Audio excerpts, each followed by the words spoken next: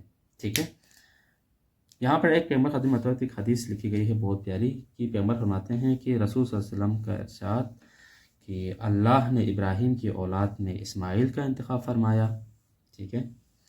اور اسماعیل کی اولاد میں کنانہ کی نسل، اور کنانہ کی نسل سے قریش، قریش سے بنو ہاشم، بنو ہاشم سے میرے قبیلے کو خدا متعال نے انتخاب کیا. اب بات کرتے ہیں، ابھی میں نے آپ لوگوں کو بتایا تھا کہ حضرت اسماعیل علیہ السلام کے 12 بیٹے تھے. ان میں سے ایک بیٹے کا، 2 بیٹے جو مشہور تھے، قدار اور نابت. قدار کا نام یہ میں نے کہا تھا کہ آپ لوگ یاد رکھیں کیونکہ یہ اہم ہے. قدار کا ایک بیٹا تھا عدنان. ٹھیک ہے. عدنان کا ایک بیٹا تھا معبد، یا معبد نہیں بلکہ معد ہے. ٹھیک ہے. معد کا ایک بیٹا تھا نزار. ٹھیک ہے. نزار کے 4 بیٹے تھے. ٹھیک ہے. اب میں چاروں کو بیان نہیں کہ ایک کا نام تھا ایاد، ایک کا نام تھا ربیعہ، ایک بیٹے کا نام تھا عمار، ایک کا نام تھا مضر یا مضر. ٹھیک ہے. سوری، مضر. اب مضر کے 2 بیٹے تھے. ٹھیک ہے. ایک قیس اعلان، ایک قیس الیاس. ٹھیک ہے. کیا کہتا ہے، قیس اعلان اور قیس الیاس. اب صرف الیاس یاد رکھیں. ٹھیک ہے. اب الیاس سے آپ دیکھیں تو یہ ایک قبیلہ ہے، یا جس کے نام سے یہ قبیلہ ہے کنانہ. کنانہ سے کیا ہے پھر قریش. ٹھیک ہے. پھر قریش کے اندر، قریش کے بہت سارے قبیلے تھے، عدی تھا، مخزوم تھا، تیم تھا، فلان تھا، فستان تھا. قریش کے اندر ایک قبیلہ آتا ہے قصے کا، قصے. ٹھیک ہے. اب اس قصے کے تقریباً 3 بیٹے تھے، عبد الدار، اسد بن عبد العزا، اور ایک کا نام تھا عبد مناف. عبد مناف. ٹھیک ہے. عبد مناف کے 4 بیٹے تھے. ایک کا نام تھا عبد الشمس، ایک کا نام تھا نوفل، ایک کا نام تھا مطلب، ایک کا نام تھا ہاشم. ٹھیک ہے. ہاشم حضرت محمد صلی اللہ علیہ وسلم اسی ہاشم کے نسل سے ہیں. یہ ایک سلسلہ نسب ہے، اور ایک بہت پیارا سلسلہ نسب ہے. میں ابھی آپ لوگوں کو انشاءاللہ لکھتا ہوں، اس کو آپ نوٹ کریں، حتیٰ ایٹ لیسٹ اسکرین شاٹ ضرور لیں. یہ بخاری کی حدیث ہے، جسے میں نے کہا تھا کہ عدنان پہ جا کے پیغمبر رکتے تھے. ٹھیک ہے. آلدو یہ ضعیف ہے لیکن اکثر اسی کو ہی بیان کرتے ہیں. تو ان میں سب سے پہلے جی محمد کس کے بیٹے تھے؟ عبداللہ. کس کے بیٹے تھے؟ عبد المطلب. کس کے بیٹے تھے؟ ہاشم. کس کے بیٹے تھے؟ یہ عبد مناف. یہ کس کے بیٹے تھے؟ قصی کے. یہ کس کے بیٹے تھے؟ کلاب کے. یہ کس کے بیٹے تھے؟ مرہ. یہ کس کے بیٹے تھے؟ کاپ. یہ کس کے بیٹے تھے؟ لوئی. یہ کس کے بیٹے تھے؟ غالب. یہ کس کے بیٹے تھے؟ فہر. یہ کس کے بیٹے تھے؟ مالک. یہ کس کے بیٹے تھے؟ نظر. اچھا جی، نظر ہے، باس نے نظر لکھا ہوا نصر، لیکن نصر صحیح ہے، نصر ہیں. یہ کس کے بیٹے تھے؟ کنانہ. یہ کس کے بیٹے تھے؟ خزیمہ. یہ کس کے بیٹے تھے؟ مدرکہ. یہ کس کے بیٹے تھے؟ الیاس. یہ کس کے بیٹے تھے؟ مضر. یہ کس کے بیٹے تھے؟ نزار. یہ کس کے بیٹے تھے؟ معد. اور یہ کس کے بیٹے تھے؟ عدنان. یہاں پر پہنچ کے پیغمبر رکتے تھے، اپنا سب بیان نہیں کرتے تھے، اور جو بھی ادھر سے آگے بڑھیں اس کی تکذیب کرو. تو یہ روایت کیا ہے؟ ضعیف ہے، لیکن یہ شارٹ جو پیغمبر کے سلسلہ نسب ہیں یہی مشہور سلسلہ نسب ہیں. ٹھیک ہے. تو یہ ایک ہو گیا. اچھا جی، اس کے بعد سلسلہ نسب کا بھی یہ ٹاپک ہو گیا کلوز. اب ہم جاتے ہیں نیکسٹ ٹاپک پر. میرے خیال میں یہیں پہ سٹاپ کروں. یہ پیجز بنتے ہیں 42. ہم نے بیس بنایا تھا 45، اور ہم نے کہا تھا کہ 25 منٹ میں ختم کریں گے، لیکن یہ 30 منٹ سے بھی ہو جانے والا ہے. تو اس وجہ سے میں سٹاپ کرتا ہوں. تو انشاءاللہ یہاں سے آگے عرب کی حکومتیں اور سرداریاں انشاءاللہ ہم نیکسٹ لیسن میں پڑھیں گے. تو الحمدللہ کہ 3 پیجز رہ گئے ہیں، 42 پیجز ہمارے کمپلیٹ ہو گئے ہیں. انشاءاللہ اس کے کویشچنس انشاءاللہ میں گروپ میں لنک کے صورت میں بھیج دوں گا. یہ ٹیسٹ انشاءاللہ اس کے ایٹ لیسٹ 10 کویشچنز اس کے میں بناؤں گا جو امپورٹنٹ ہیں، اور 10 سے 10 لینے والا میں سمجھوں گا کہ اس نے پوری ویڈیو دیکھی ہے، اور جو 8 سے نیچے لے گا اٹ مینس اس نے ویڈیو نہیں دیکھی ہے اور اس کا کوئی انٹرسٹ بھی نہیں ہے. تھینک یو، جزاک اللہ.